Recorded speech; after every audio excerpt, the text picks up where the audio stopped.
I'm Dustin, Prince of Aphotic Realm, and this is Bo, my indie author friend. Fabulous powers will be revealed to you the day we hold aloft our mics and say, I have the geekdom!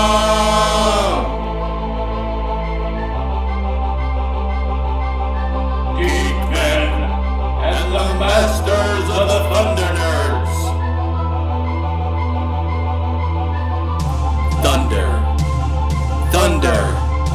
Thunder Nerds!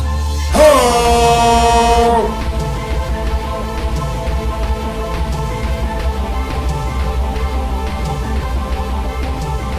Welcome to another episode of Geek-Men and the Masters of the Thunder Nerds. I'm Dustin. I am Bo.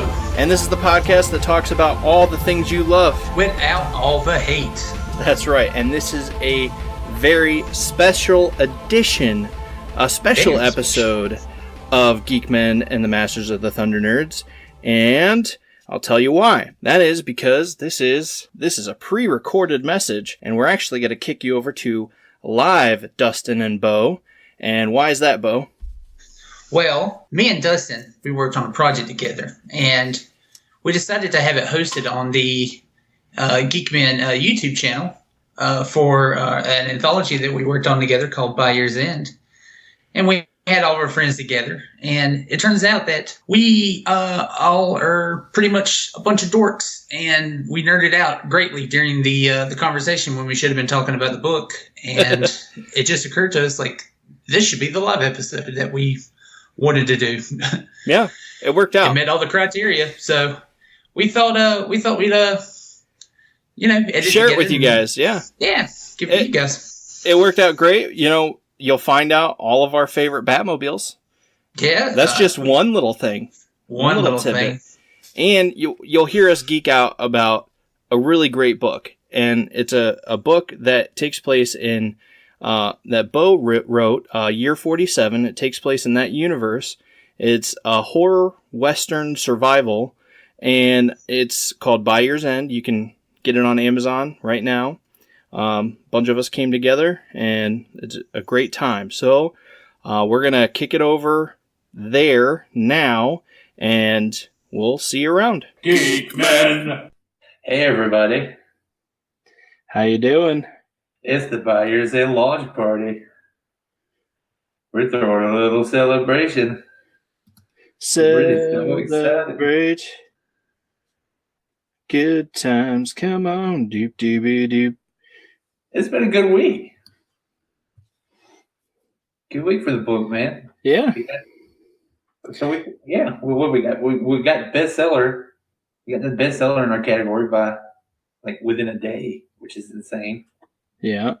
And everybody's just been so excited and so happy. We figured we throw a little live get together, and so we're gonna have people, authors come in, talk it up. You can join us in the chat, talk it up with us, ask questions. We're going to be doing some giveaways. What else? Oh, we'll be talking about what's to come. For Year 47. A couple ideas have been going around, some plans. But that is right. How's the experience been for you so far, man? Well, I gotta say it's been fun. From the get-go. It's just been a blast getting to know the world of Year 47 all the way through writing it. And of course, you're a pleasure to work with, and everyone else as well, interacting on the book. So that's been a lot of fun.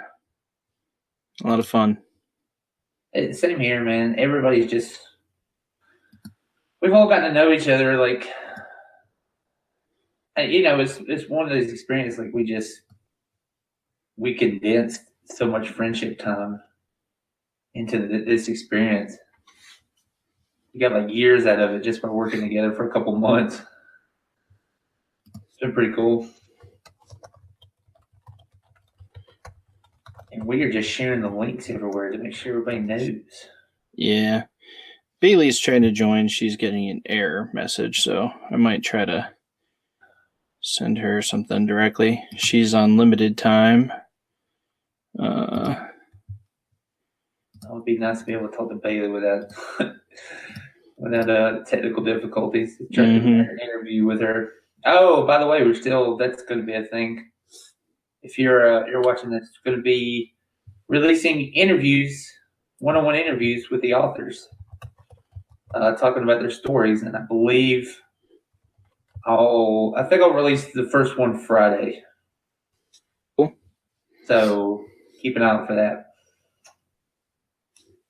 And I'll release one each. I'll probably do one each week. And that'll be a fun little experience. Everybody can keep up.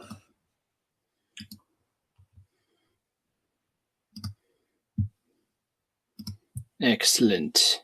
Yeah, I know our interview was fun and shared some insight to my story, which,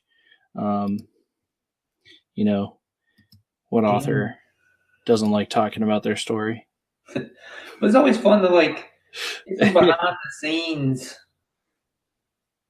insight because you might learn his little pieces of trivia. In fact, everybody's conversation so far has just been just so good. Even myself, I've learned little tidbits here and there talking to you. Yeah. I didn't know going in, so they're going to be good listens. Everybody should keep an ear out for them. I think so much of the writing experience is there's a little bit of imagination involved, but that imagination also weirdly pulls from something personal and a personal experience.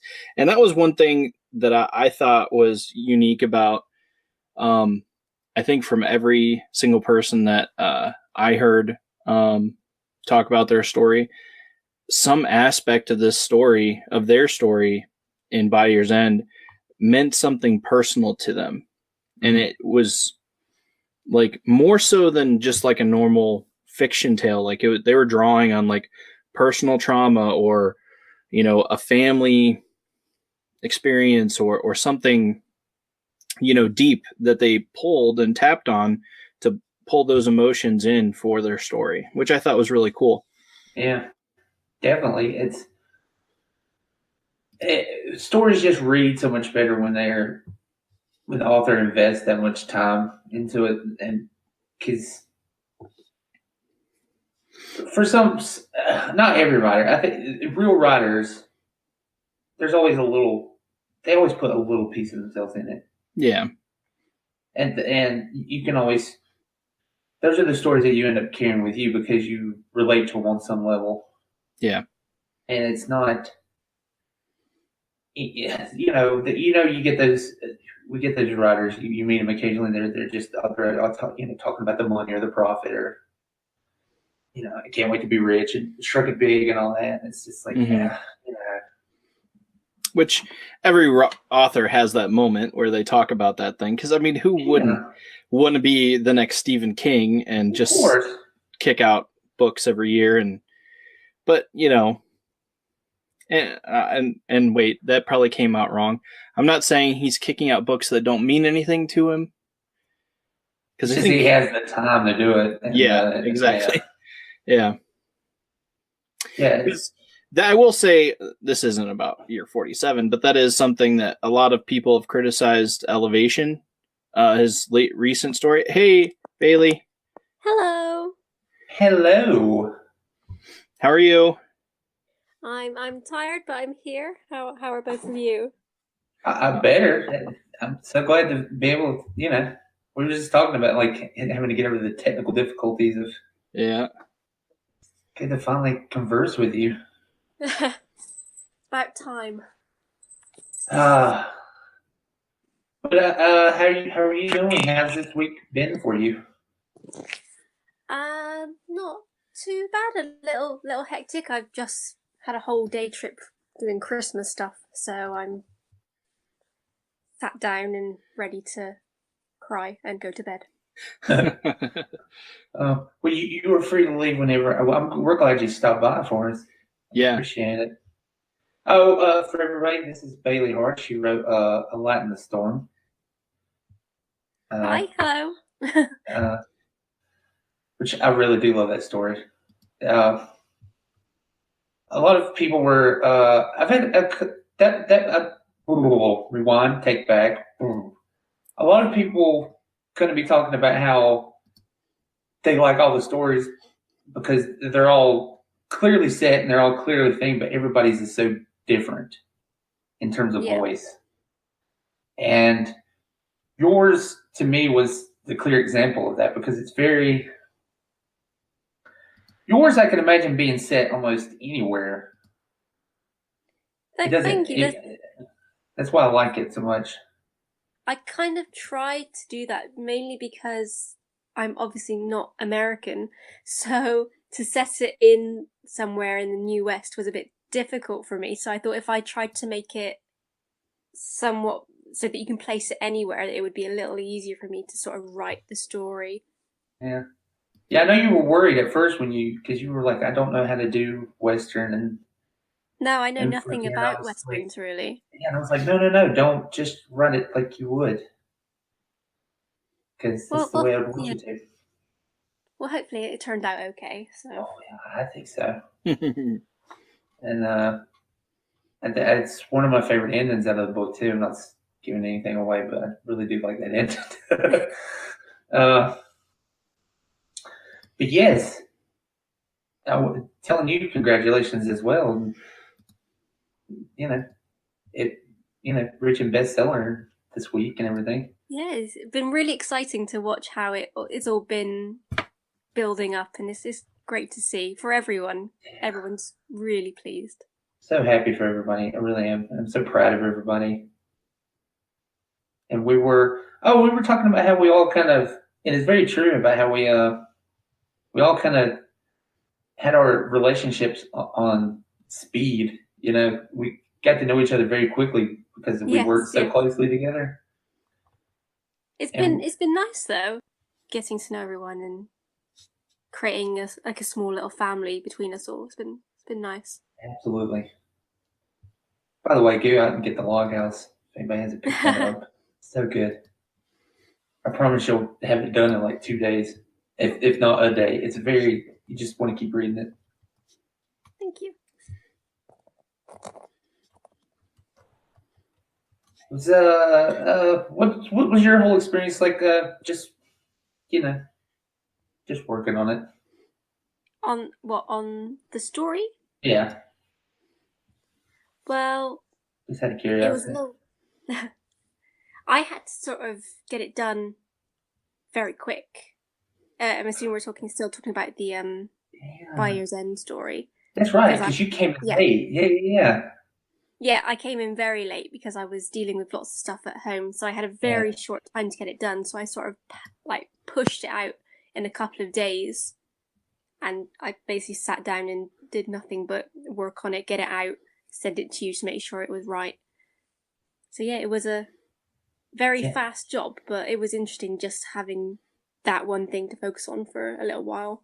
It's amazing that you had that, that story came out in that short amount of time. Are you somebody that works better under pressure? I feel like I do that as well. Yes, definitely. I will. If I don't have a deadline, I will sit and just leave something until I have about 2 days left to do it, and then I'll just push it all out at once. How about you, Dustin? You the same way? A little bit of both. I can work under pressure, but having to, it was pretty much a high pressure situation every week in school at Full Sail in college.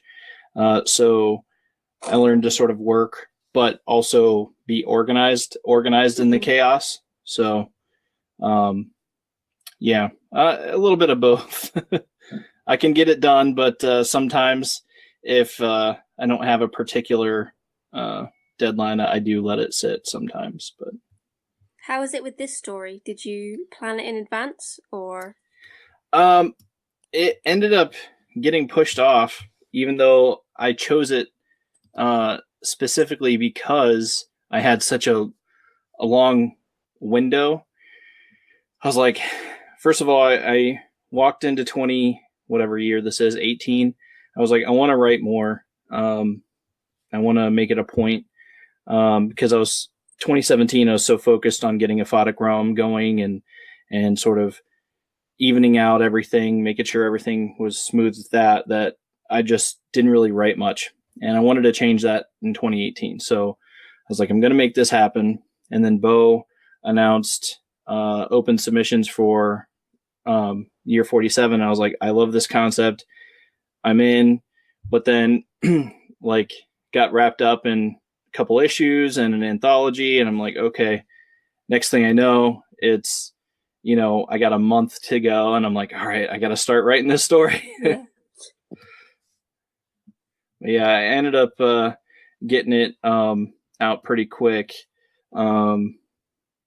ish for me. That is because I'm a slow writer. But yeah, I think it turned out fine. But better than fun. This is a good story too. You humble man. I don't know about that, but Bo liked it. So that's good enough for me. It is. I've been getting feedback on that story too. It's people like it. I'm still waiting to hear back. Also, pretty well, not necessarily the ending, but also good. It's a good twist and turns in that story, man. Yeah, hopefully people like it. I mean, I did push some boundaries that people may not appreciate. I know you read it and you're like, I'm fine with it. You're like, your mom had a problem with the language, but not this other part. Yeah. Because that was one of the things that my mom was like, do you have to have this word in here? And I'm just like, well, it feels disingenuous for him not to say this word in the story at this part. And it doesn't feel authentic in that moment. She's like, all right. And then Bo's just like, she's fine with this, but not with the language. Yeah, I was like, huh. kind of perplexed by that. And we just had Liam join us. Hey, Liam. What's going on, man? Oh, the Gilmeister. What's happening? Nobody calls him that. I don't know why I said that. Meister, Gilmeister. Eater of almonds. Liam, Bailey's on with us. Hello. Hello. Yeah, Liam, if you wrote Operation Courier, the last story in the book. Also, just so proud of him because this is Liam. I'm gonna. I don't think anybody's got that far yet. This is Put me in the back. Yeah, I had somebody. It was weird. I had somebody like that story. It felt like it was first. I'm like, yeah, it was. Yeah, it was first, but I wanted it to tie because symbolically it tied to year 47. It's like that's but there's two loose ends, there's two knots, and you tie them together, and that's how you connect those books. For me, those two stories was your story in year 47. I felt like that's how that should have went. So that's why I put that one last. And plus, it's cool to have the first story last. I don't know. See how everything got started. I think what intrigues me about Liam's story is the fact that it's so early after, the event, so to speak. I think it's cool because with year 47 and where there's a smattering. I think we're all sort of spread out, but he tackled like day. What's the actual official year? It's pretty early on. He is there day zero, man. Yeah, that's what I thought. Because I figured it would take time. It would take time for the world to deteriorate. and the military deteriorate, weapons deteriorate, and because if you kind of come 10 years after the apocalypse, people would probably still be using some type of automatic weapons.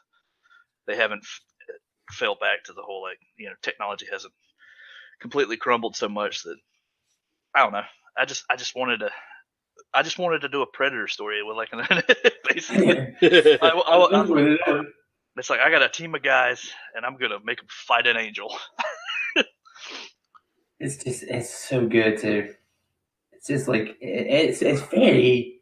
I mean, I'm not giving just to not give anything away. It's just a very emotional story too, and it's got a lot of heart into it, and it's another reason I love it. And I hope, and it didn't occur to me till after I was done with it, and the book is already out. I was like, man, should I probably put like a note at the top that said present day? Because people are going to read all these stories and be like, oh, this is happening during this time. But then they're going to read it and be like, oh, they have cars? What's going on? Yeah, no, I'm not too worried about that stuff because there's like references there. I just don't have like everybody. That was one of the things some people were worried about was dating things. Mm-hmm. And when it came down to it, I was okay with certain things here and there. I just my thing is it's like I wanted it to sort of be like Batman anime series or things like that, where you're looking at it and it looks like a certain way and it feels like a certain way, but you don't really know what time it is. Right. Like, they had it said 92 and 91 like in certain newspaper headings and stuff on the show, but the show looked like it was in the 40s and the 50s, Right. So, and it was just a thing. Tommy It's just guns. Tommy guns, the whole. It's just the aesthetic of it. So, yeah. Literally have criminals running out. Come get me, copper. See? Yeah. yeah. Oh, no. You'll never catch me! Yeah. It just makes. Oh, go ahead. Tonight we're gonna party like it's 1999. See? Yeah. I don't know. But wait, I'm confused. Aren't you Scarface? Yeah, I don't question it. Yeah. See, that's what gave Batman. He was so supernatural in that show because he had like freaking hovering jet plane and, and all this stuff. You're like, how does he have this? He was more technologically advanced than the military and everything. It was scary, man. Like the sound of that, the Batwing is scary in that show. That's why I love it. I think I love the Batmobile in general. Just that's my favorite Batmobile too. Yeah. I think Batmobiles are hard. I love the Batman Forever Batmobile, but I'm a sucker for blue, light up, flashy things. But that animated series is probably my all-time favorite. But Batman Forever is probably my favorite cinema. Actually, no, cinematic is the Tumblr. I forgot about the Christian Bale ones for a minute. The Christopher Nolan. Yeah, if someone had like a box of keys and they were like, you can drive any Batmobile you want, which one you want? I'm like, give me that Tumbler right meow. Yeah. What are you driving, Bailey? I know Bailey's a bit. Are you which Batmobile are you taking?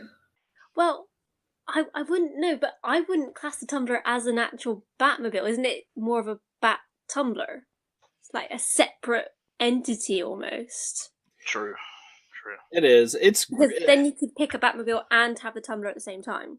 Yeah. Oh, she's put some thought. Oh. I like your style of thinking.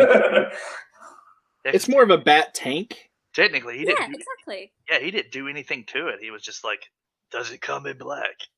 That is true. He did. Everything was all he didn't have it built or constructed. It was all just interesting point, Bailey. That's because Lucius Fox was going to town and had no business going to town for a company to give it to the government that wouldn't pay for it. I'm going to build a tank that builds bridges, and there's going to be a secret bike in it.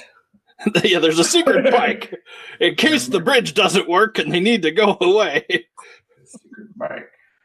That would explain like the grappling hook thing in the front now too. Man, that's actually pretty genius. That explains that. But I was the only one that watched that that entire bike sequence in Fear, I'm like, wow, Batman, that's real brave wearing that long cape on that thing, because if you slow down, you're a dead man. Yeah. Yeah, I was like, that doesn't suck back up into your suit somehow? Yeah, It I just know. seems like Batman would have that suck back up into his suit or become hard, rigid or something. I don't know. He would have to stay at a current 80 miles per hour. If he drops to 50 or 45. Plus, the wheels turn independently sideways. Mm-hmm. Yeah. It's a double. Yeah. It's incredibly scary, the mobility of that bike. I think they talked about in the special features, they only had one stunt person that could drive that thing.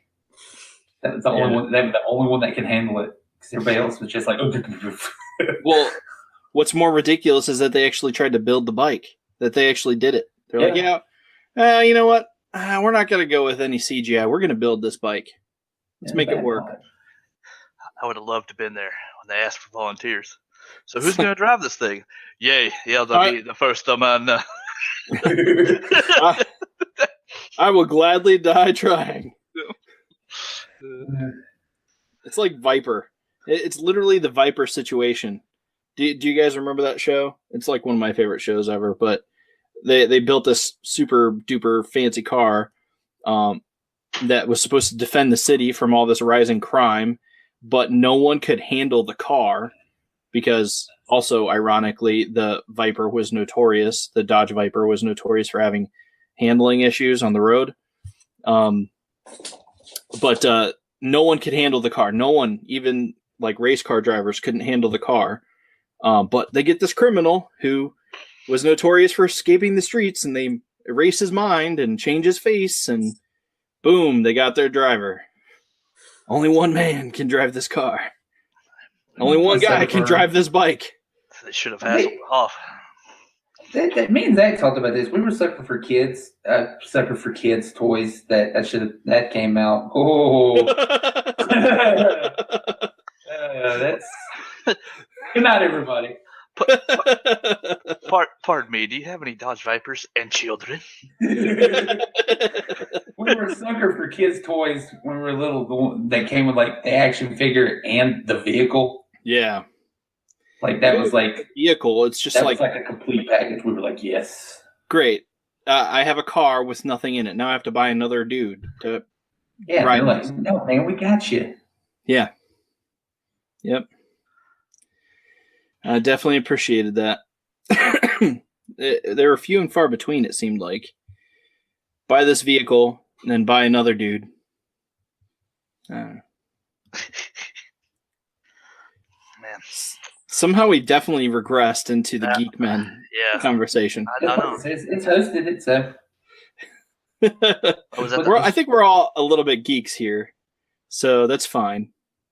Oh, definitely. I've seen Bailey's bookshelves in those pictures. Nice. So, bookshelves. So what do we got? What do we? I'm trying to get Charity in here. I'm just trying to copy the link so that and send this off to her and she can join us. And I know Sean's active. I don't know if he's going to come in or not. Yay! Because he was retweeting, but maybe you don't feel like I don't know. We'll see. I would tweet, but I was like, man, I'm terrible at Twitter, so I'm not the guy. Please tell me, did you tweet your Christmas tree topper? Oh, that's such a in-house thing. Like, I don't think enough people would be like, "What? That's so weird." Like, it's not. If I guarantee you tweet that up, and it's our new tradition. Tell everybody, please tell everybody who is sitting atop your Christmas tree. Who is the ornament? It's Macho Man Randy Savage. Oh yeah! Yeah, so I can put it in Discord. You'll laugh, but because I never was really big into the whole Christmas tradition. They growing up as a kid, but Shannon really was, and they always put like a G.I. Joe at the top. So I was like, let me add to that tradition, make it my own. And they were like, "Well, what do you want to put up there?" And I was like, "How about a Macho Man Randy Savage?" I got the most obnoxious one I could find. I think I have a Star Wars Christmas tree that I put up in my man cave a couple years in a row. That then I just stopped. But So I have my Charlie Brown Christmas tree. Put it up every year. There you go. Oh, yeah. That's hilarious. It's gonna elbow drop Santa Claus, yeah. Certainly is. I see that. Baylea, what are your plans for the holidays? I know you've been doing a lot of Christmas. You're pretty active for the Christmas. Yeah, I'm a bit of a Christmas crazy person. So I started Christmas sort of midway through November. I mainly spend it with family. My tree is very traditional, mainly because my mother drilled in the order of creating a Christmas tree into my head since I've been about 6. So down to the lights, to the order that the ornaments go on the tree, there is a particular order that has to be followed. I'm really super fun. Do little bluebirds like fly in and help you and stuff? No, they get it wrong. Oh. It sounds so. Yes, Zach. Jesus. Huh? Exactly. That's what it's about. You got it, man. Yeah, there's certain things like that's sort of traditional with our tree too. Like we have these Christmas scrolls that have like like Bible verses on them, and we read them before we put them on the tree. We have ornaments. With our ornaments, we usually go around and say like, okay, this ornament was from this person this year, and you hand it to your kid or whoever to put up. We do that kind of thing for tradition.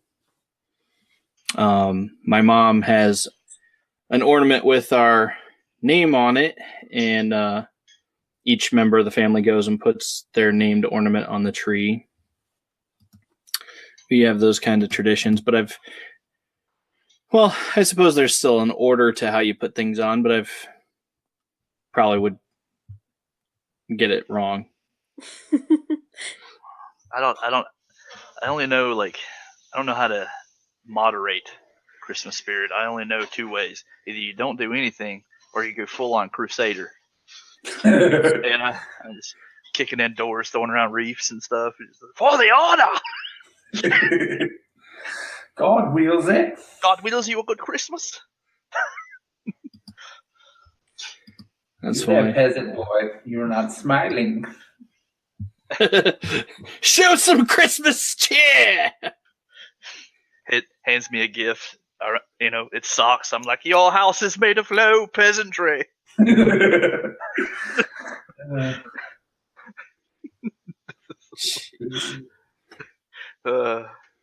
Oh man. Man. Is Charity not able to join on that link? Oh, there she is. She got it. Welcome, Charity. Hi. Welcome. Charity. Hi. Hey, Baylea, and Liam and Dustin is in the chat, and that was Dustin. So. Gotcha. Pleasure to meet you. Nice to meet you guys. Nice to meet you. This is the one that was I thought she'd given up on the book when she asked about it, because radio silence all those months, because she was right there at the beginning of submissions inquiring about it, and then I heard nothing. And then That's how I do things. That's how I roll. And then right there at the end, man, I was just like, "What is this?" My summer was insane. When it's not the summer, it's insane. The summer is a little nutty. So no, it was just a matter of, can I finish it? Can I finish it? So I didn't want to get anybody's hopes up if I couldn't. But it was there, and I had it, and I really wanted it done. Well, I love the story. I felt like that was a very good. I think yours had the most. Probably had the most connections outside of the main characters, because you read about a character featured in the third act of the Year 47, and it just had there's just a lot of meat on that story, and that felt like this is perfect for the middle. This is like. Well, I liked Waylon, and the one of the big reasons why I chose him is because he had a name. He had a first and last name. He, I believe, if I'm not mistaken, is the only character in the book that I was introduced to that had a first and a last name. And I'm coming from somebody that names are very, very, very important, and they mean so much. And he immediately introduced himself with a first and last name. So that to me made him he stood out in my head because of that. Didn't even occur to me. Well, because nobody else did, and everybody else, a lot of people had titles or first names, but it was his reasoning, because it was, Waylon Wright, and then Holly made the comment it was the right way, and that kind of stuck out to me. So not only do I have his first and last name, I now know Holly, and given the fact that if they're together, I also have her first and last name, and I don't know, there's a connection there with names. So I thought that was really interesting. He stuck out in my head for some reason. You did a really good job, and plus it was weird for me to geek out about my own stuff, because you were adding things that I was just like, "Whoa, I didn't know that," and it was, it was very cool. I have to say, because it's cracking me up, the poster that is on the back of, and I'm sorry, I'm terrible with names. Posters on the back of your wall is actually my screensaver when I log in on my computer. That's tripping me out. This one? Yes, it's actually when I log in, that is my login screen. Oh, nice. It's tripping me out, yeah. Yeah, that's the one. It is. I gotta agree with Curtis, though. From a distance, it does look like a Terminator. Like if you kind of. No, it's awesome. It's one of my favorites. It's one of those NASA that I think they did the infrared with on their imaging. So I've got the NASA one scrolling through, but that's the one I chose as like my login screen. Yeah. That's probably the most polite thing people have said about it. I love it. I get everything from like, I don't know, a red butthole to. I have not heard that one. That's Terminator Eye. I think it's closer to what I've heard. So I've heard a wide range of comments about it. So I just take them in stride. Who said that one? Because that says a lot about that person. It does say a lot about that person. That is not what I've heard. Yep. Jeez. That is actually a playmat, like quality.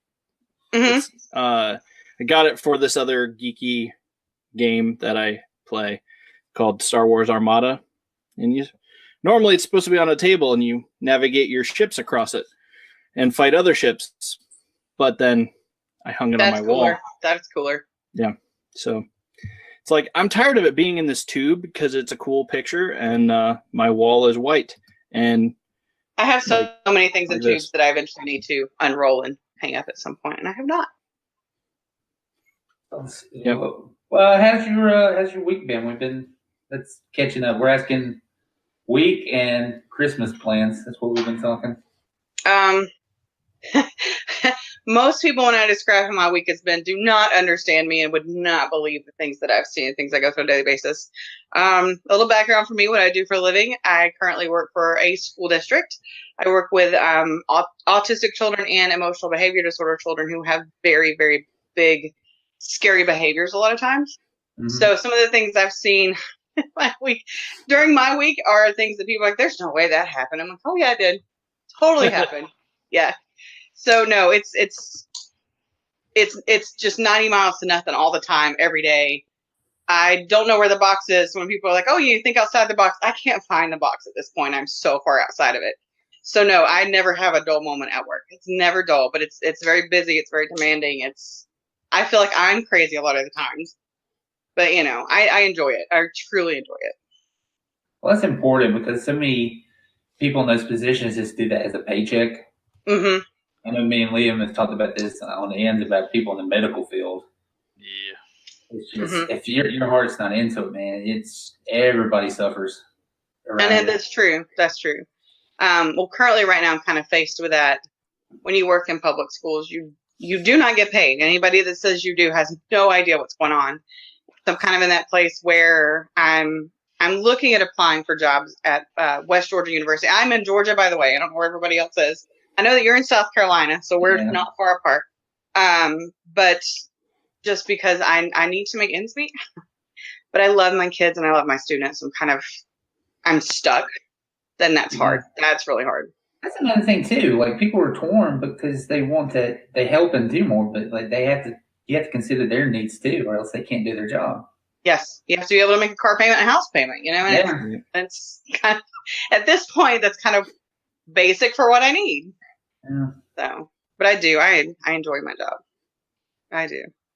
I have lots. I could write a book on just the things that I've seen and dealt with and done, and where I've looked at another adult like, wait, is this happening? Like, we just had to go through that, right? That happened. Yeah. No, I don't have dull days. So what does everybody else do? I missed it. I'm sorry. Oh, I'm sure we missed like probably a 20-minute conversation about Batman. Toys. Yeah, if you want to tell us which Batmobile you would want, we were all deciding that. I honestly do not know. I do know that I have friends that worked at Six Flags, and their big replica was always, I think, my favorite, just because we were allowed to sit in it. Maybe that's the only reason. I don't know if I have necessarily a favorite. You stumped me. It's hard. It's hard. Each one's unique and cool in their own way. I don't know. See, when I pick up cars, I have to go through the safety features, the specs, the gas mileage. So I guess I'd have to see specs on all the vehicles. Mileage on this thing is awful. This one runs on jet fuel. Where am I going to buy that? Make sure it handles well and take corners okay. Yeah, I don't want it to roll over and burst into flames. That would be terrible. Well, the Keaton Batmobile, that was just a Corvette. That's true. Yeah, a lot of them are just. Yeah. I think we all agree though. It's none of us want like a DeLorean unless it's the actual DeLorean. Yes. Yes. I don't even want to know what finding the parts for those would be like. I can't even imagine. Not every single person. I know Dustin's chiming. Would you just want it just to look at? Is that the thing? I can handle having it just to look at. I don't know. No, I live in functional world. It's got to be functional. I had a friend that lived in Wadsworth, and there's this dealership that had a DeLorean sitting out front of their lot that I had to pass every single day, and I'm just like, oh man, I want that. Oh man, I want that. It's just like, would I actually like put all this stuff on it? Probably not, but I don't know. There was something about it that I was like, I just want a DeLorean just to say I had a DeLorean, even if I just sold it again eventually. But I'm weird. No, I will say that we try every year and we don't always make it out. My husband is from Phoenix, and so whenever we go back to visit his mom, we're trying to work around, because he works for Delta. We're trying to work around his schedule and then my schedule, which is very hard. But they always have the Barrett-Jackson auto auction out there. I don't know if anybody's familiar with Barrett-Jackson auto auction. It's out there. It's usually near the middle or end of January. There was one year we were there. The Earl's car from My Name is Earl came across. So a lot of those, when they retire them, start coming across the block to be sold. So it's really cool to get your picture taken with these interesting like TV and movie cars that they come across, because they kind of let you walk through as long as they're pretty much every car that's out to be sold. They actually set up in rows so that you can actually walk through them and see what they are, and you're not supposed to touch them and that kind of stuff. But you can take your picture with them. Yeah. Kind of neat to be able to see like the My Name is Earl car go across. And every once in a while you'll see a DeLorean come through that somebody has built like the replica of, and things like that, which is really neat. Yeah, that would be cool. You see them every now and then at like car shows and stuff where someone's actually decked them out, but yeah, not too often. Some of the James Bond replica cars are the ones that are more popular, like the Mustang that he drove in. I can't even remember the name of it. He was driving up the mountain like in Ireland or somewhere when he was getting away. They have a lot of replicas of those James Bond cars, the fancy cars that he drove at the time. And those are always kind of fun to see. You see all the details inside. They try to put the buttons in the dash and everything else. And it's hard to not want to sit in the car and push the buttons just to see if they do anything. Well, Bailey, you still? I know you said you were getting tired. Did you still want to hang around? You need to take off. I need to take off. I have to be up at 5 a.m. and Yeah, it's about 10 here. Yeah. So yeah, every day it's great fun. So yeah, nice talking to you guys. Thank you so much for stopping by, Bailey. You know I love you. Yeah, nice meeting you.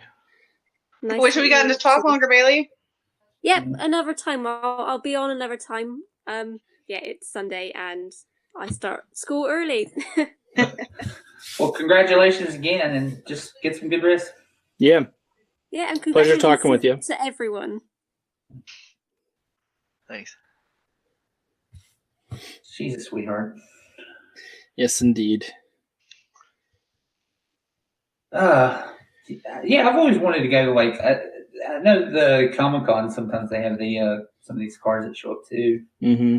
Always wanted I just want to see one of them. I think they had the Keaton Batmobile last year at South Carolina Comic-Con, but I didn't get it. I'm sure it's a replica, and they didn't say the Batmobile. At the Cleveland Air Show a couple years ago, they had the old Batcopter or something, whatever it was from the Adam West show. Oh, that's awesome. And we're like, okay, let's go check this out. And so we walk from one end of this thing to the other, never once see it, ask around, and they're like, oh yeah, they had it out for a couple minutes, but then put it away. It's just like, what do you mean? Excuse me? If it's not going to be here all day, don't advertise it. It wants your groovy fingerprints all over the dome. I completely agree with that. Because even at Barrett Jackson, it goes on, the whole auction itself is a week-long deal. Yeah. For the first 3 days when it's open to the public, the cars going across the block are like private sellers. I redid this car, I did the rotisserie restoration, whatever, and they're going across for, they're still going across for, 15, 20 grand. But even then, so they start with the reasonable cars. And then near the very end of the week, it's that, that Friday, Saturday, and Sunday where you've got, your Jay Leno's that are calling in to place those auction bets.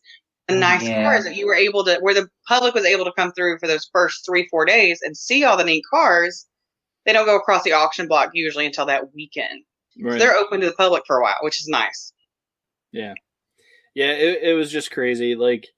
Basically, by the time we got, it was at the far end of the lot where they had it.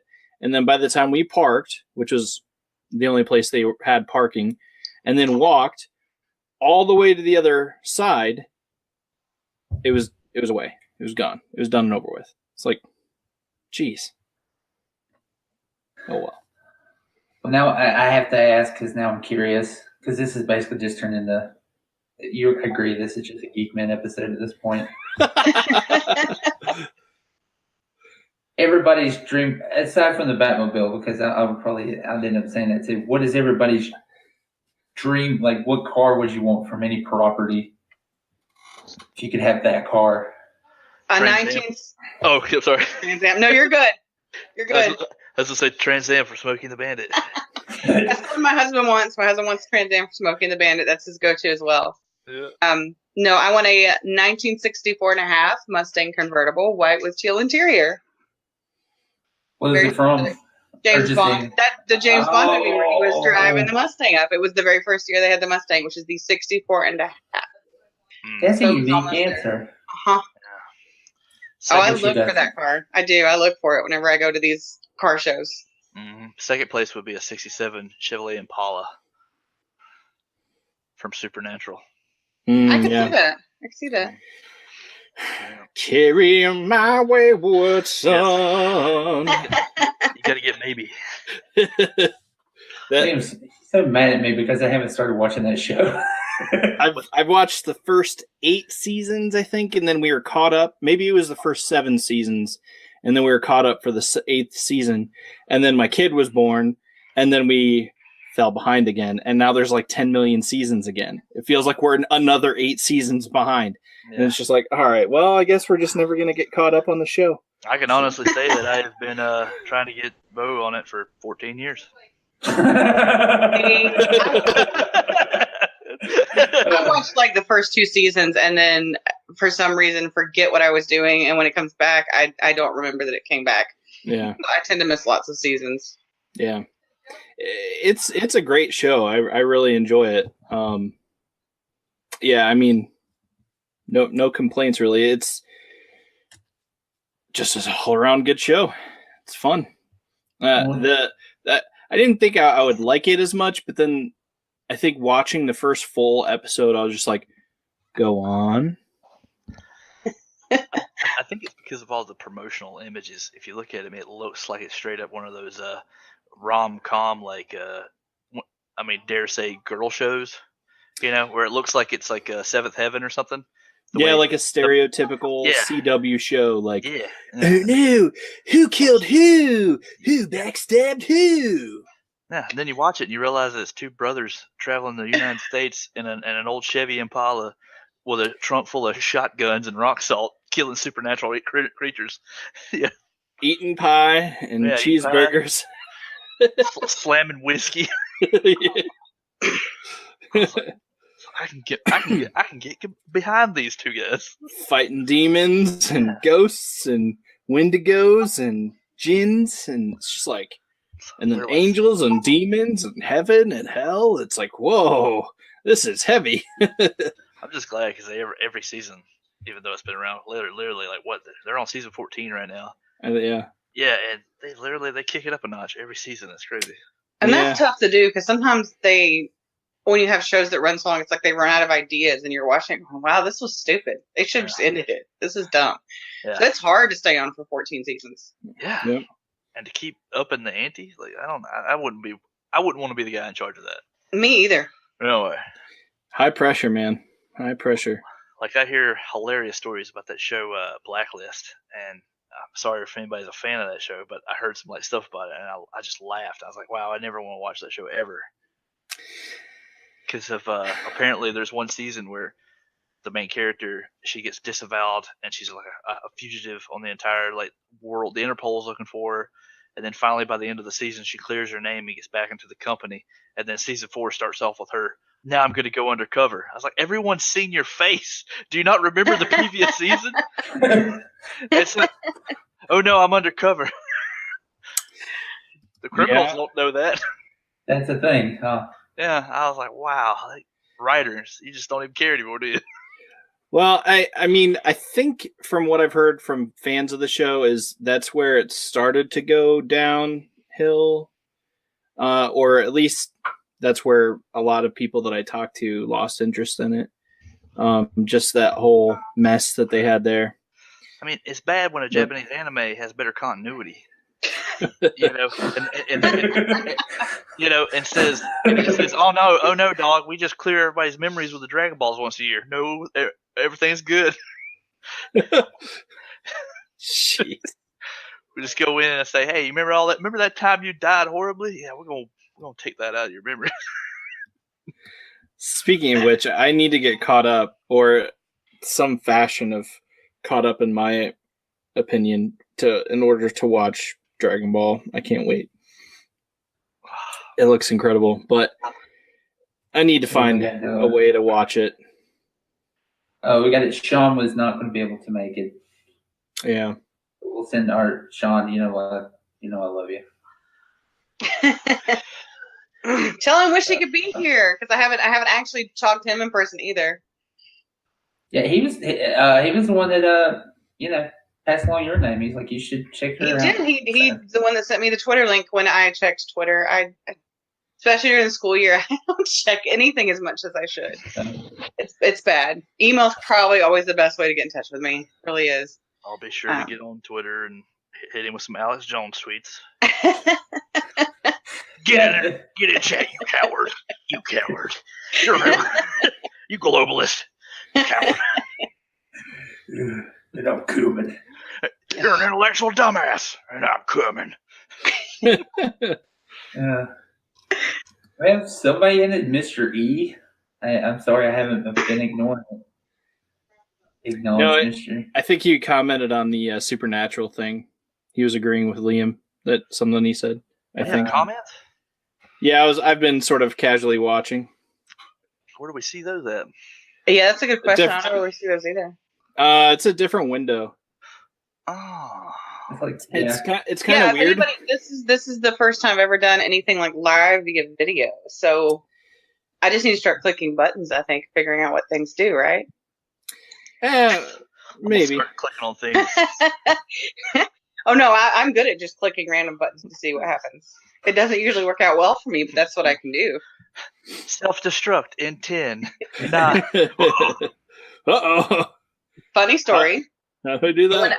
When I was very, very young, I have an uncle who was Air Force, and he was stationed, I believe he was in Panama City at the time, but he moved around a lot. But they actually had a B-52, and we got to it was like a family day. So the families got to come. So my parents, and I'm oldest, so I was their only child at the time, and I was maybe 3-ish.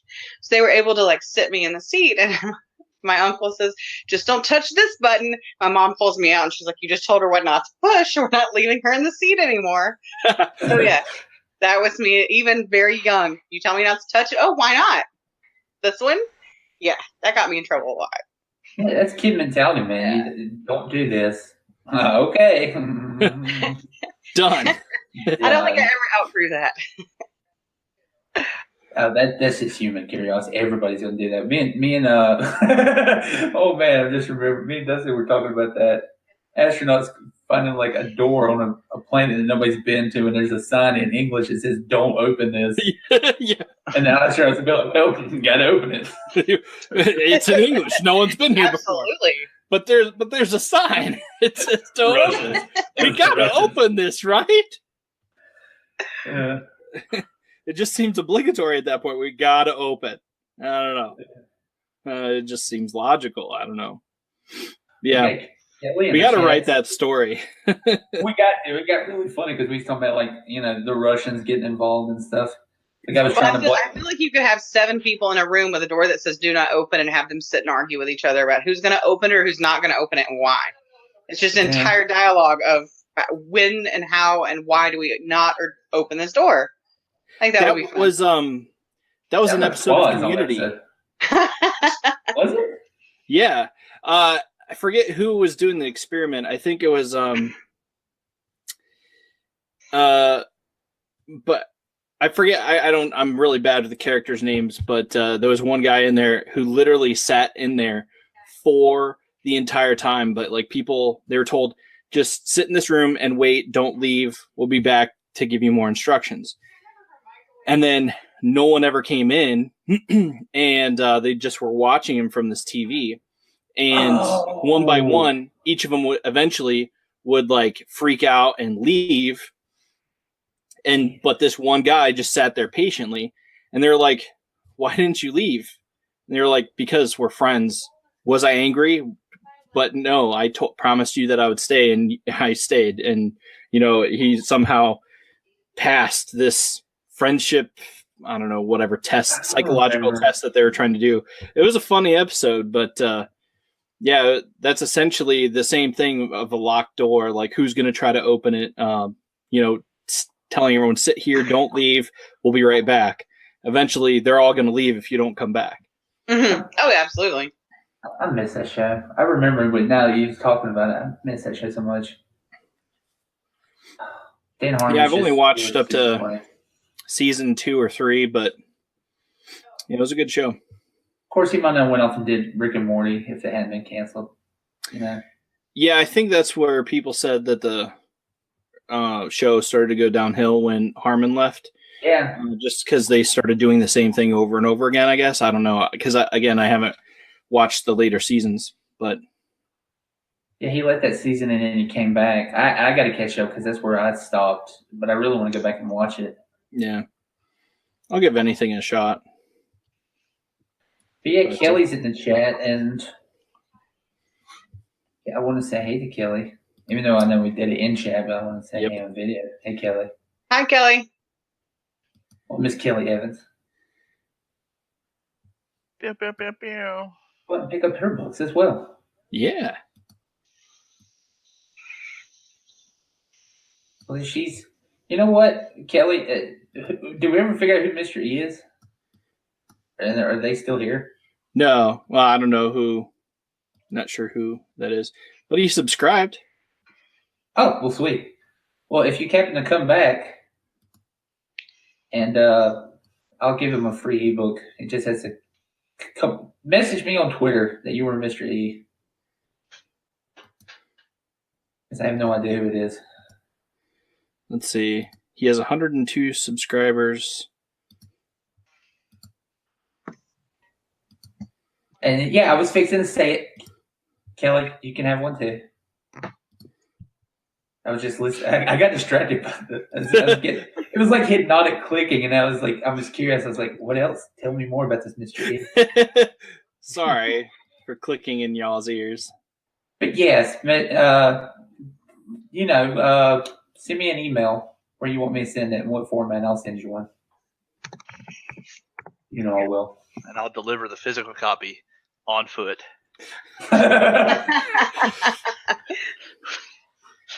I'll be sure to rile the cops up real good.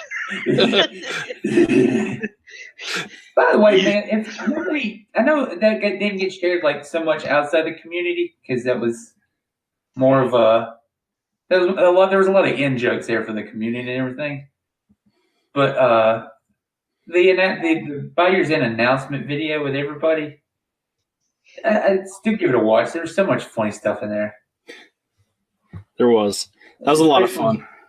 I'm still so happy about that. It turned out great. Medina's video is funny too.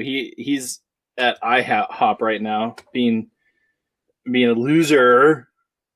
And he's probably getting a burger too. Yeah, I know. Seriously. International House of Burgers.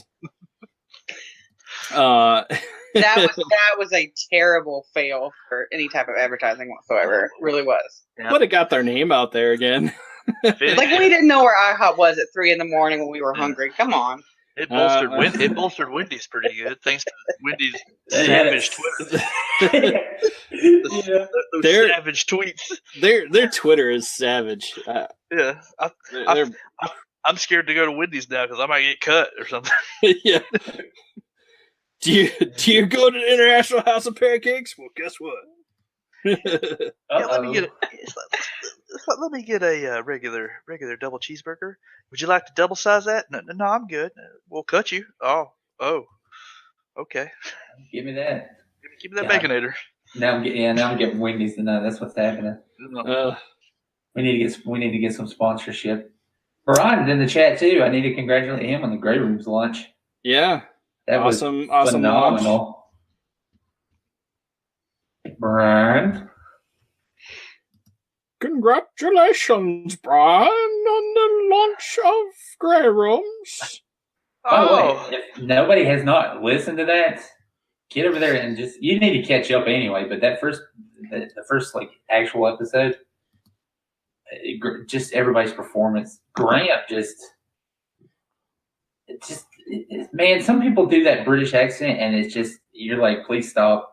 You can't do it. You sound like oi, you know. Well, but it's just so good. And they're going to be doing a behind the Grey Rooms thing tonight, right? Thank you. That's right. They're Brian, you're in the chat. What time are you guys doing that? They do a behind the scenes with the writers and the cast members. It's a new series they're doing. So if you want to learn more about the making of the episode, they're doing that tonight. So get over there. Yeah. 9 p.m. Eastern. Thank you, Brian. Check. Earpiece. Technology, man. Got two guys in the shrubs. Blue team go. This is going to be pimping a phonic round. Yeah, because you guys we should be talking about that. That's something else too. Everybody has like launch stuff, and I know. Eldritch, man. I love it. I get to be surrounded by all you successful people. I'm hoping that my cup will catch some of the awful pour. You know what I mean? Like I'm over here.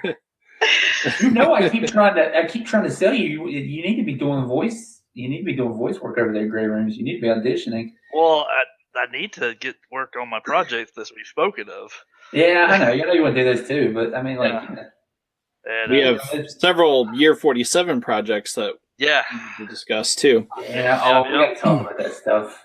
We'll talk about that in a second. But photograph. Come on, you got to talk about it. Well, I don't want to jump on the whole Year 47 train until people actually read my story and I don't want to be, like I'm writing in my diary. It's day 48, and they still haven't figured out that I'm educated, or uneducated. It's like I got the wolf in sheep's clothing. You're fine, sir. You don't understand. Like you're a natural storyteller. You really are. It's just this is a new format for you. I love shooting shit, but I've never put anything in a cohesive format on paper.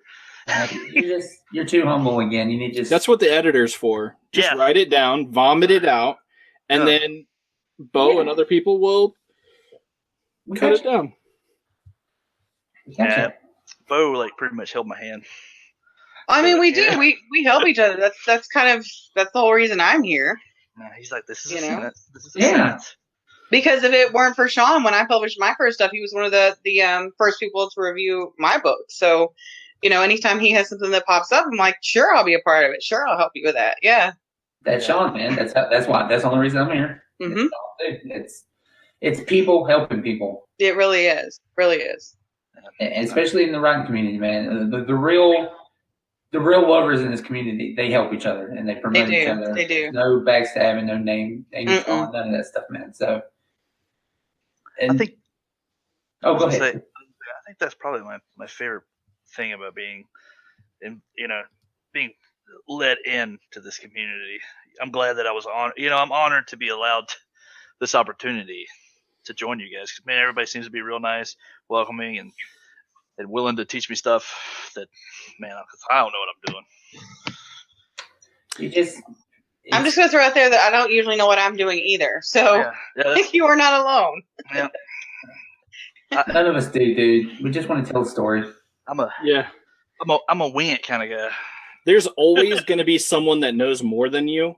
It's just a matter of just doing the best you can. Mm-hmm. And then that's the great part about this community is that, almost everyone I've met has been willing to help out in some way.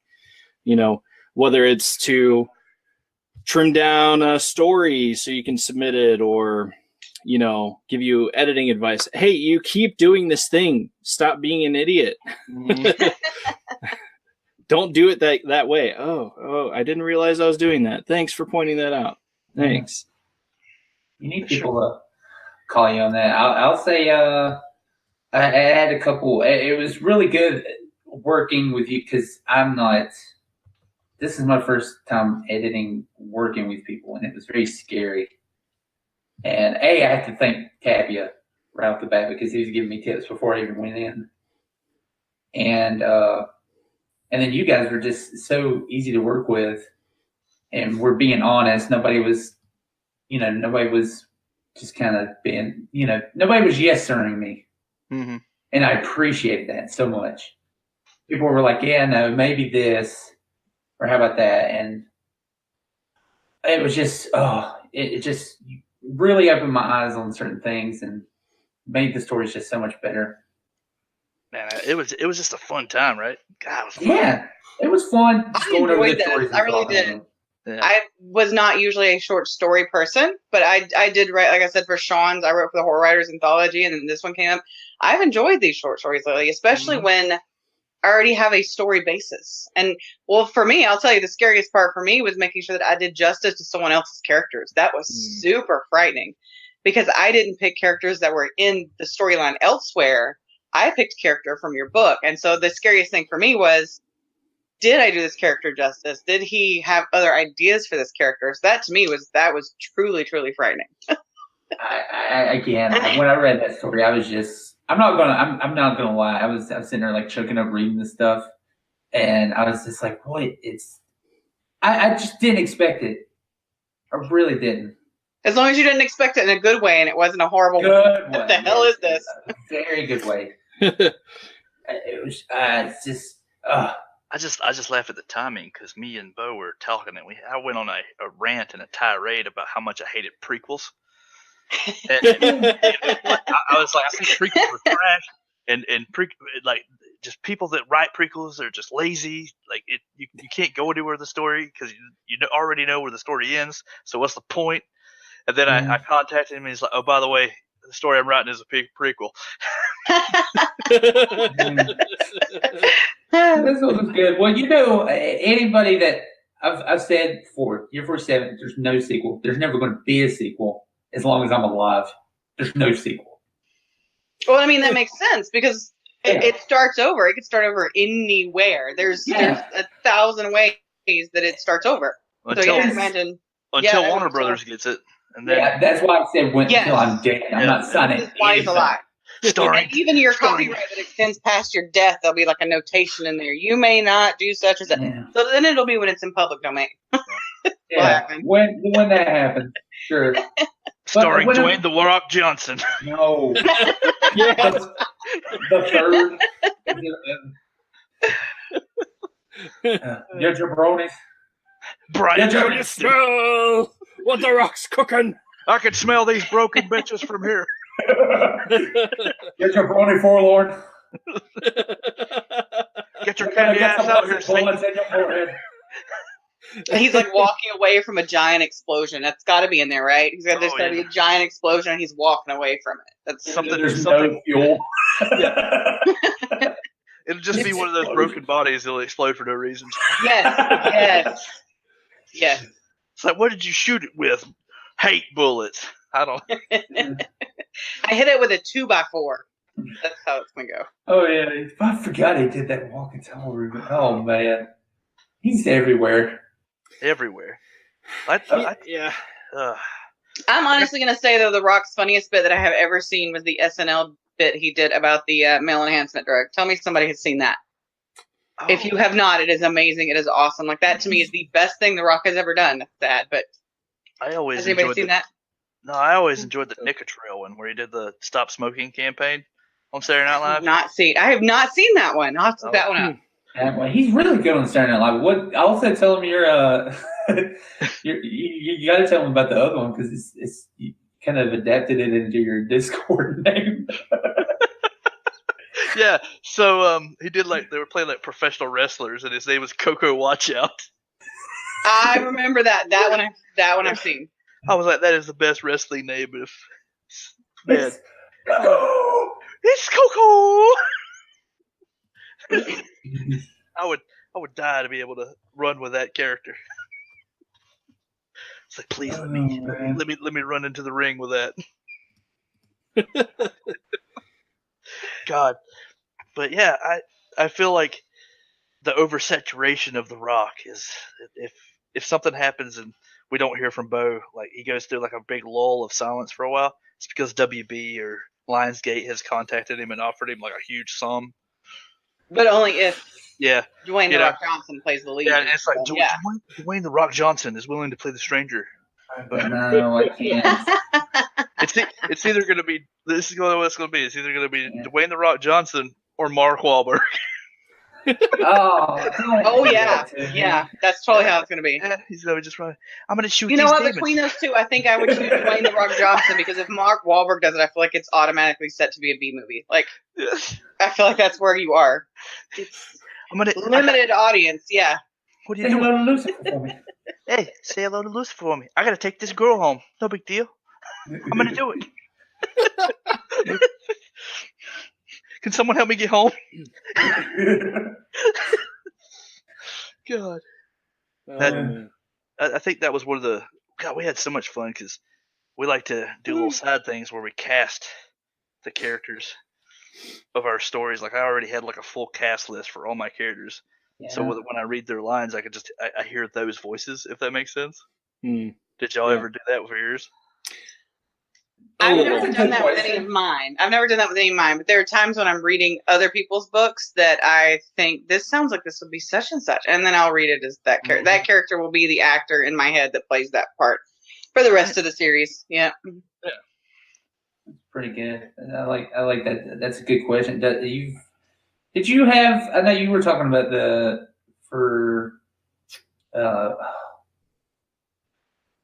Roman. You was talking about maybe the guy from Longmire, Oh yeah. Yeah. or was that it? Or was that I'm mixing things up? That was Judge Dredd, right? That was Judge Dredd, but no, I pictured him, Roman, to be a little younger. But no, I wouldn't say that I actually cast out anyone this time. I just sort of pictured vague faces. Like for Kane, I pictured more often than not, I pictured Vampire Hunter D. Yeah, I remember when I was writing his parts. I remember we were talking about that in our one-on-one that we got recorded. It was so funny that I was able to pick that up. Yeah, just off of the way, because that was the vibe I got too. I saw that huge brimmed hat and everything, and the long hair. Yep. The way he's just very almost flowery with his movements. Very fluid. Yeah. See, I still haven't got to read it yet because I'm still waiting on my physical copy. Because even though you sent the entire book to edit, I saw all those stories and I was like, nope, not gonna do it. I'm gonna wait. I'm gonna wait for Christmas. My plan for Christmas break is to read all of the stories in the anthology. I'm good if I remember my name some days. Yeah. I want to be able to actually make sense of things. So I'm gonna wait till I have a break. Well, it's going to be neat. I think I would love to hear everybody's opinions on everybody else's stories, because there is a lot of because a lot of people did decide to do that, and I understand why. It makes it more fun. Because you don't want to take the fun out of it. Baylea just took it upon herself to help me edit, because she's like, I got time and I'm bored and I want something to do. She's so nice. I have to admit, I enjoy editing a lot of times. I can't. Like, that to me is the part that I don't like editing my own stuff, but I like editing other people's stuff, because then I can ask them questions about, did you mean here, is this what you meant? Whereas if it's my own mind and my own stuff, I'm like, what did I mean there? Wait, what am I doing? It's harder when it's my own stuff to edit, I think. It's easier for me if it's somebody else's, because then I can ask them specific questions. Yeah, or it's like you know exactly what you mean, so you just graze over it. Just glaze right over it. Yes. Like, oh, yeah. I will say one of the things I always do to edit mine is I have a couple of different programs on mine that will read it aloud to me. So I do a read aloud. So I will put mine through, and it's usually Johnny speak and spell voice, but I let it read back to me. And so when it reads back to me, I can hear that mistake and go, wait a minute, there's a comma missing, or that made 0 sense. What did I just do? That helps me edit a lot, is listening to it. Yeah, even the robot voice throws me off. It's just like, no, I can't work with you, Siri. No, I have a really good program, and it's one that we actually use with a lot of our students at work who struggle with some reading ability. So it's for them, it's more comprehension. And I'm going to actually see what it is while I'm thinking about it. And it's a free one. It will give you a pop-up like every couple of paragraphs and ask you want to buy like the full deluxe version. But it is a decent, I like it a lot. Natural reader. So if anybody's looking for one, natural, and it is not a natural reader when you have the free version. It's not. It is not. But the reader does glance over things like commas. So if there's no comma there, he will read it as though there's no comma there. So then when you're listening to it, you're like, wait a minute. Wait, wrong.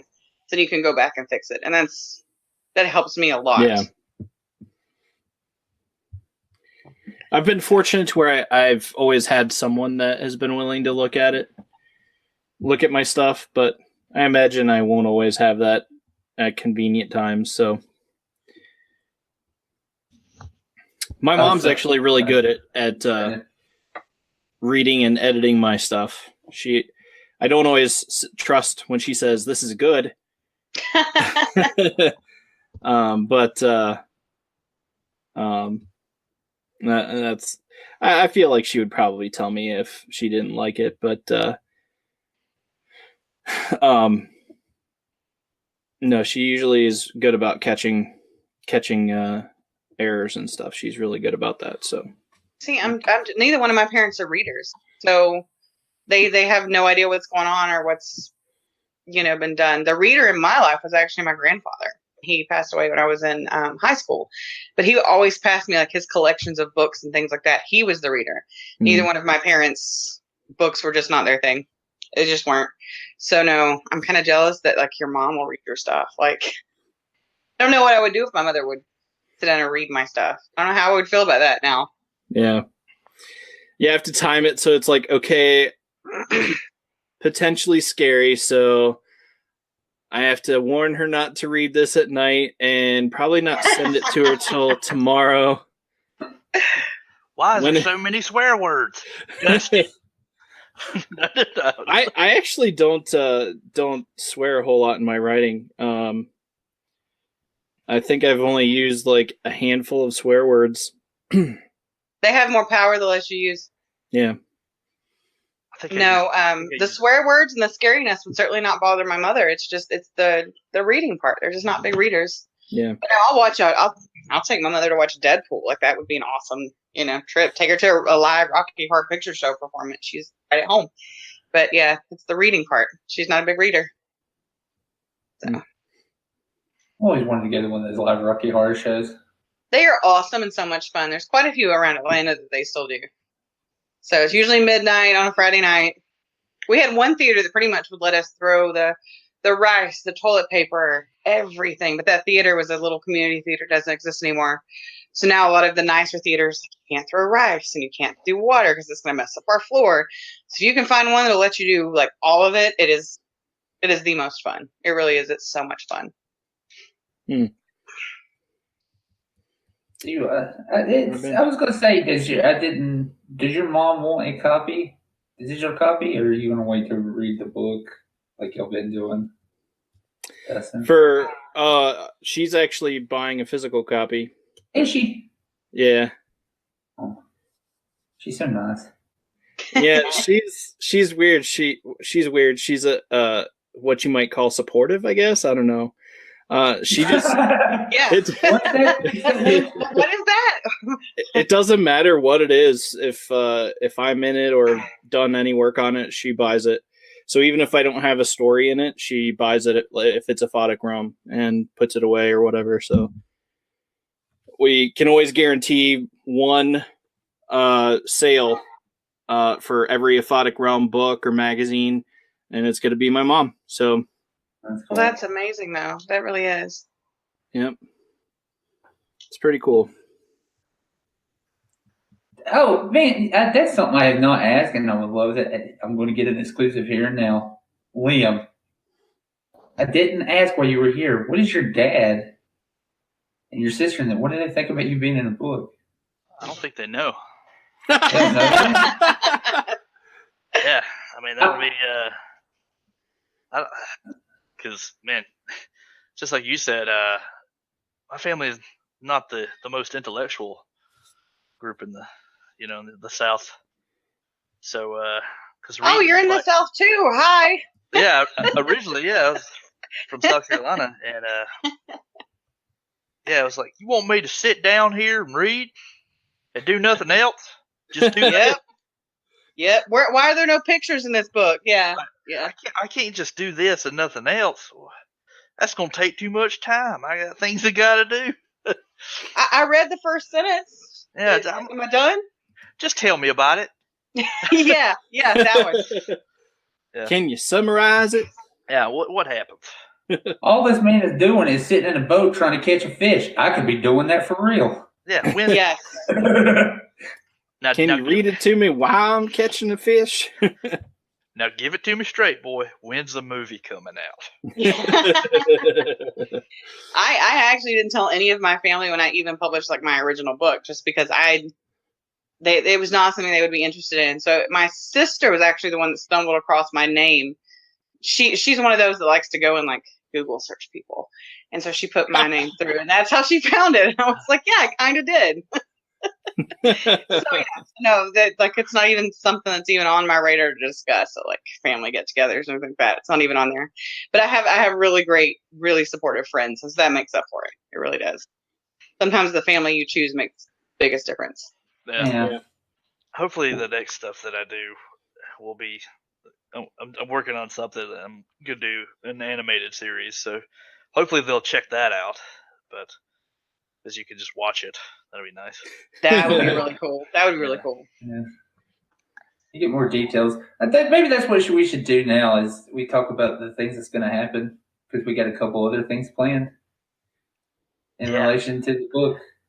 But so first off, Shawn, who's he wrote his character is named Alice. He plans on continuing her story on the website, yearxlvii.com. Oh, that's cool. He's going to do it in little installments, and you can head there. There's pictures. I think that's where we're going to post the interviews when they come up, or the artwork. We're constantly updating it. So he's gonna So his story is basically like an introduction to that character, which is really interesting. And when you read it, you're gonna be like, yeah, I got to see where this is going. And that might lead into. I know we haven't worked out a lot of details on it, but we're planning on doing maybe a graphic novel sequel. We've talked about with a couple of the characters from the book actually managing to meet each other, or at least some form of next story. That would be cool. Yeah, even if it's not in that format, it'll still be a story, and it's coming. And it's tentatively titled 4v7. Yeah. And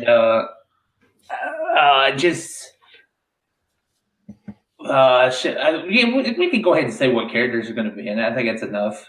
It'll be Alice from Shawn's character, Shawn's story. Roman from your story, Dustin. And Noah and Jimmy from my story, and then from Year 47. The four of them teaming up to defeat these 7 kind of Old West crime bosses that are based on the 7 deadly sins. And that'll be, we're just tentatively talking about it. It's nothing, nothing like cement or anything, but it's just, we're really excited about just the idea of it, and we want to just throw it out there and see what happens. So excited. It's really fun. So I can post the artwork for it too. I'll try and post that little teaser image. Yeah, I was gonna say, so excited that Bo drew up a little teaser image that only made me more excited. I couldn't help it, but yeah, because you always do that thing where you don't want to do too much artwork or anything. You don't want to ruin the image that people have in their head, unless it's a graphic novel. Yeah, that's we end up doing that because if we end up doing that and things do get more popular and people do want more cement images and stuff, we were actually talking about doing a visual guide too later on down the road. Yeah, like those really cool. Yeah, those visual encyclopedias. There's nice compendiums that they have. So, but it really depends on just interest in it and seeing how far it comes down the road. But so far, I mean, just with this, I no joke, this has gotten more attention than Year 47 did at launch, and now that's kind of, spilling over and getting attention back on it. Well, that makes sense, and that's why I thought this anthology was truly a genius idea, just because when you bring multiple people together, now you've brought together not only those people, but the people that those people now know. So you get to introduce it to this much wider audience just from the sheer fact of networking. So I actually thought that was a brilliant idea. It really I is. did not plan that. It is. No, but it's brilliant. No, it's brilliant. It really is. Can't even claim it. I just wanted to work with people and just kind of see what they wanted, what they would do, because it was the story Constellation was just that was something I couldn't fit in Year 47. It would have just even if I'd written it and put it in there, I would have had to cut it out. I know I would have.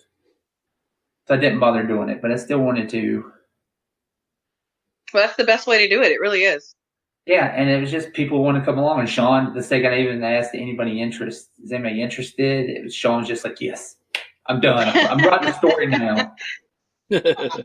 And, and then Anya came on board really quick, and then Dustin, and then you showed up really quick with submission, with the inquiry, and then Liam started getting interested in it, and it was just everything just snowballed. And it was just, I'm so glad it turned out the way it did.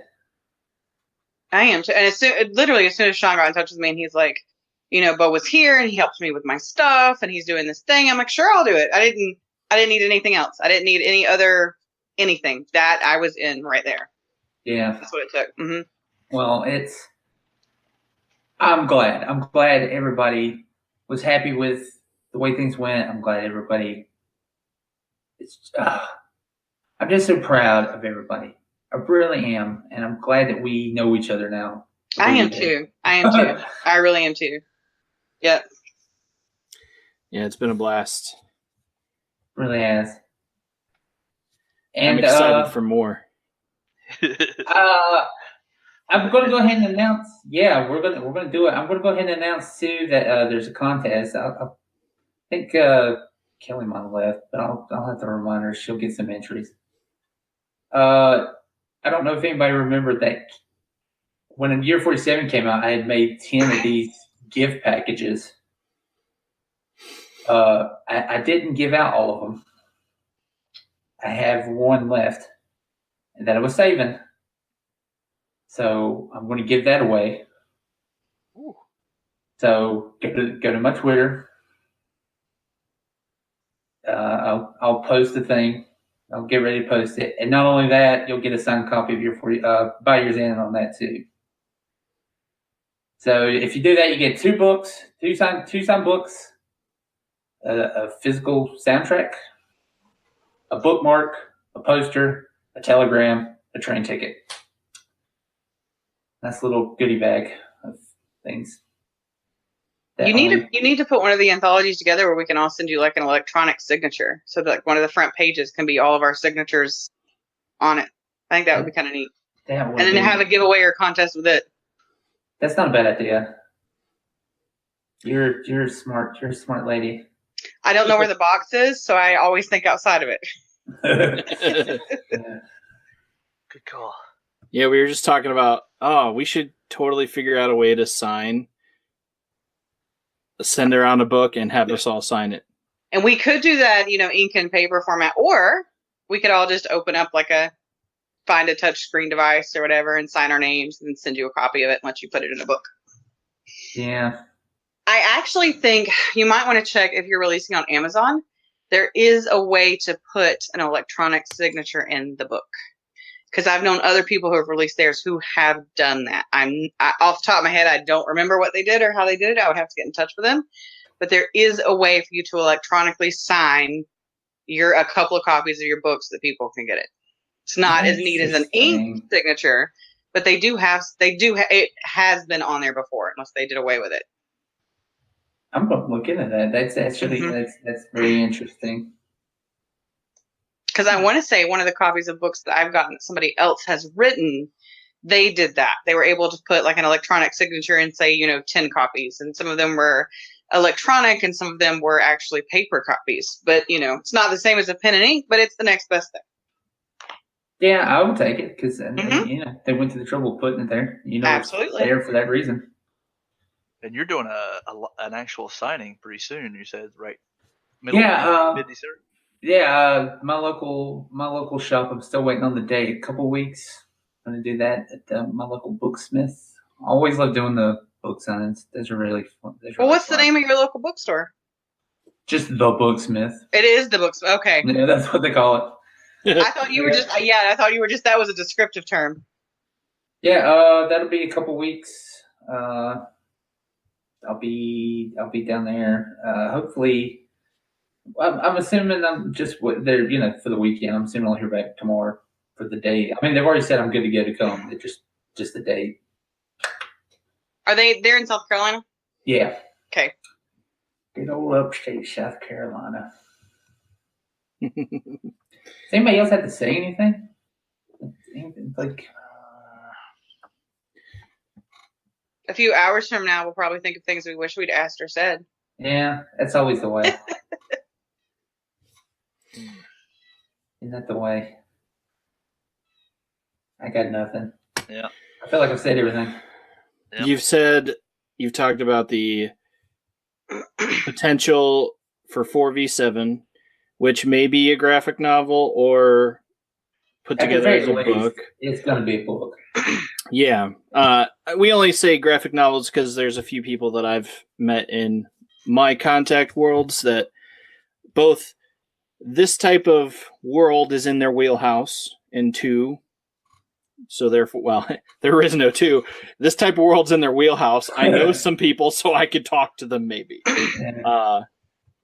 So it's just a matter of sitting down and planning all that out. And Let's be sweet just to make a comic book. I mean, that's something I've always wanted to do. Yeah. So we're gonna go ahead and confirm year 48. No. Nope. This is 4v7. 4v7. And this would take place potentially at what, year 36? 30? What was it? Something. I think we're going to do year 39. I think that was the tentative plan. Just so Something we can have like everybody, but it's still. Yeah, it's still early. We're figuring it out. Well, I want to throw this out there because my Twitter says that I'm a jack of all trades, master of none. That is absolutely 100% true. So art is another one of those things that I like dabble in, not like professional in it by any stretch of the imagination, but oil paint, pastel paint, you name it, I've probably drawn it or done it in some way, shape, fashion, or form. So I wouldn't mind trying my hand at it if you needed any help with illustration or anything like that. Hey, I didn't know you did art. Have you got any posted anywhere? I will draw on canvas with puff paints and have it be, this nice. Yeah, no, I will draw. I've colored with lipstick. You name it, I've colored with it. Paint, lipstick, whatever. Blood. No, and usually I don't keep a lot of pictures of my. I missed it. What? Blood. No, but I actually do know an artist who does paint with her own blood. I will actually have to share her stuff with you guys, and I'm not even exaggerating in any way, shape, fashion, or form. And the way I know her, she did a piece of mushroom art for a friend of mine. I'll have to share that on Twitter too. It is an Evil Dead piece on this giant mushroom, and she made it by bruising the mushroom. He has it in a special box. No, I know some great people in the art world now that I'm thinking about it. So yes. Man. No, but I do. Art is one of those things that I love to do. That's fun to do. I don't usually keep a lot of my own pieces. I tend to give them away and not take pictures of them. But there might be some that I've done on Twitter. I've not done anything in the anime kind of realm, but like horror is where I live. I like horror a lot. If you don't have, I'm going to look. If you got anything though, I would like to see. Let me see if I've got. I might actually. If you go through my Twitter images, might have some stuff there that I've done. I do a lot of oil paintings, a lot of oil paint on canvases, because oil paint I can smear around and move around and do crazy things with. But I'm sure I've shared them before. I'm sure I have, but now I'm gonna have to look and see because I'm not sure. I always love surprises when I find out somebody that does artwork, because then it's like extra bonding. You name it. Like it truly is. Like I do a little bit of everything, but I'm not like really. I don't feel like I'm really great at anything. As it says, stop it. I know what that feels like. But it makes me very versatile and useful and things like that. So it's helpful.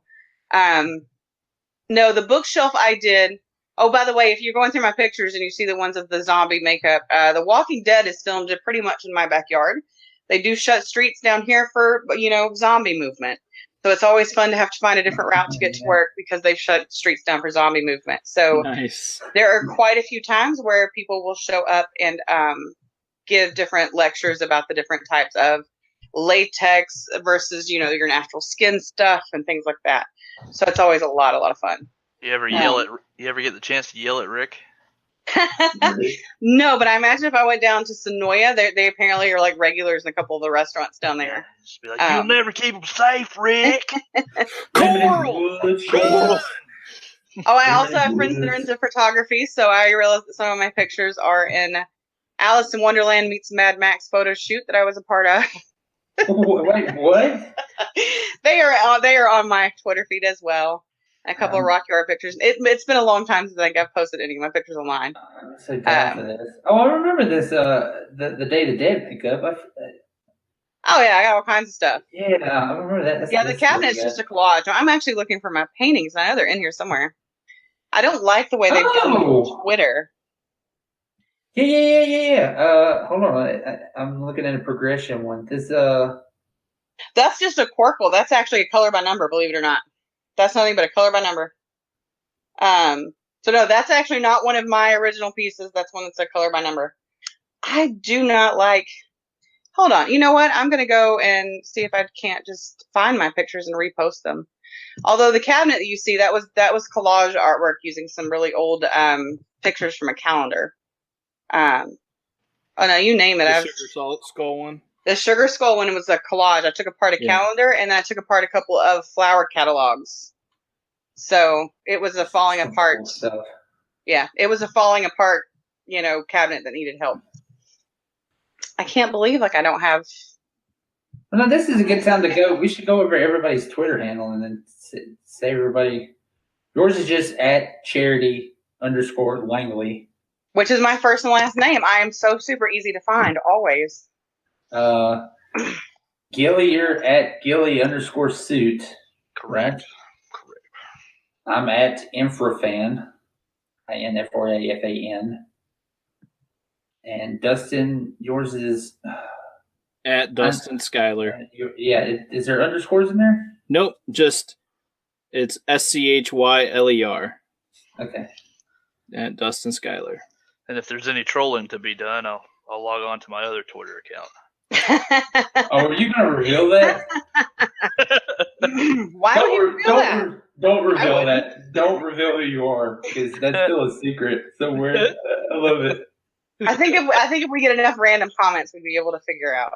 I think we'd be able to. I don't know. It's pretty good. It's really good, actually. It's so good it fooled me. Oh, no, that's impressive. I had to do it for a couple of days, and then finally I just couldn't take it anymore. And I said, "It's me." And Baylea is just at Baylea Hart, BAYLEAHART, all one word, all lowercase. You have Sean's. Sean's at Hard Canada, I think _Canada. He's just through the website. Adrian's is at Ugly by Proxy. Yeah, and I can't remember. Hold on, I know it. Anya's is at Bookish Plinko. Yeah, that's hers. Is that everybody? I feel like I'm forgetting somebody. Is that everybody? Adrian. I think that's everybody. If it's not, God, please forgive me, and I'm so sorry. As far as I know, I think that's everyone. There's Sean. And the book cover's on my phone. Yes, okay. You're doing the same thing I was doing, going through the list of people on the book cover. I'm an idiot, but I'm using my phone cover right now. Still, that cover, that's clean. Thank you, sir. I wanted to get that image of that gun out. It's actually been, if you go back and look at year 47, if you look at the spine, the gun's on the book. It's the same gun. It's the exact same image. It's just the silhouette of it. one of these days I'm going to go full method and then enroll myself into a metalworking college just so I can learn how to work metal enough to make that gun. That would be awesome. That would be awesome. I need to make it. I bought all the stuff to make it. I still haven't made it. I was just going to make it out of clay and then cast it out of resin. I think we need to invest in a 3D printer and just chill out completely and start merchandising. They're not that expensive, actually. And I was already talking to Bo about that. I was like, we got guns, it would be we got cool. T-shirts, we got tote bags. It would be cool to do a year 47 prize of and have either the trinket or the box or the gun or something. Yeah, I like that. Yeah, Adrian's bits from his story. Mm-hmm. It's like we just gotta get a 3D printer and then we can make them. Yeah. I'll do How do you get the 3D doodlers now? They have those at Michael's. I've seen those. Kind of entertain me. But yeah, it wouldn't be an operational piece if you wanted it to actually work. No. I'll get on it too. I'm trying to get a shirt up on Teespring at least. People want that, and just all the other products that they would put it on. So if you want like a Year 47 logo T-shirt, at least I'll try and have that up. Just keep an eye. I'll try and. That would be kind of cool. Try and get that out there at least. And a Indeed, camper it mug. would. I saw the camper mug. Where do we see the camper mug? That's the one I wanted. That's very suitable. Have a camper mug with the Year 47 logo on it.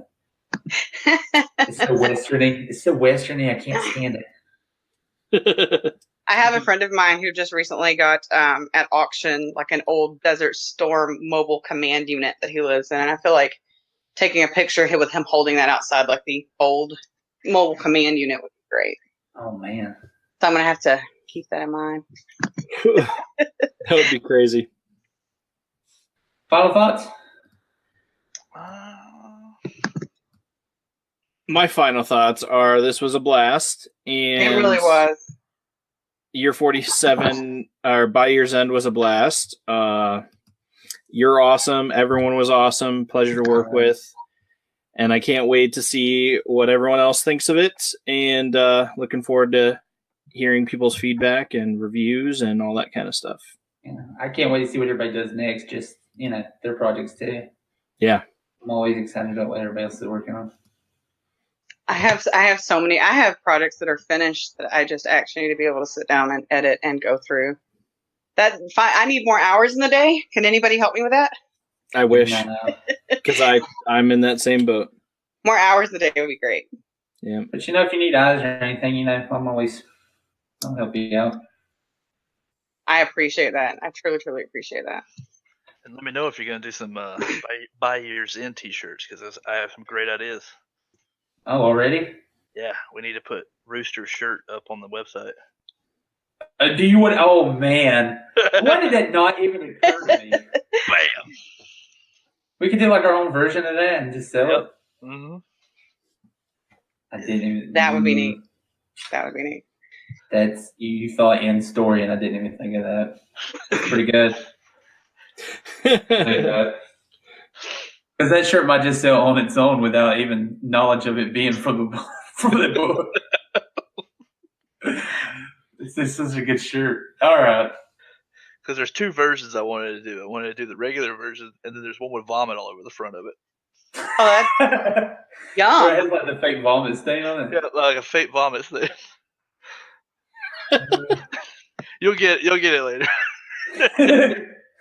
Yeah, everybody get out there and read it. And then, of course, I encourage everybody. I know everybody's been, feeding to me, the stories and everything. That's cool. If there's a story that you like, actually find that author too, and tell them specifically. It's. I can tell you, Shawn's gotten some stuff I've passed along to him and everything. And I've been hearing a lot of good words and reviews. Everybody should be proud. I've not heard one. I've just not heard anything where it was just like, Everybody really loves these stories. That's always great. Yeah. When they everybody should truly appreciate it. Yeah. So yeah, Dustin, let's just end it like we do. Let's just do it like let's just make it. I'm blowing you up on Twitter with images that I'm pulling off of Facebook of stuff, by the way. So you'll get them here in a second. All right. All right, so that was that. This has been fun, and I've been Dustin. I've been Bo. I guess how we're doing that. I've been Charity. I'm on the wrong podcast.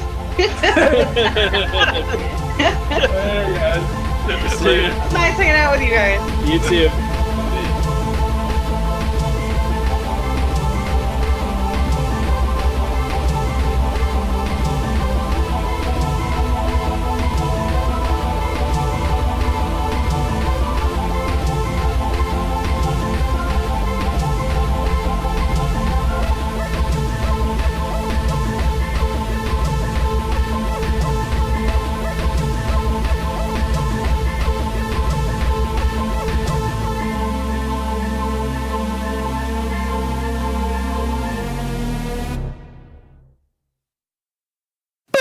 Boom.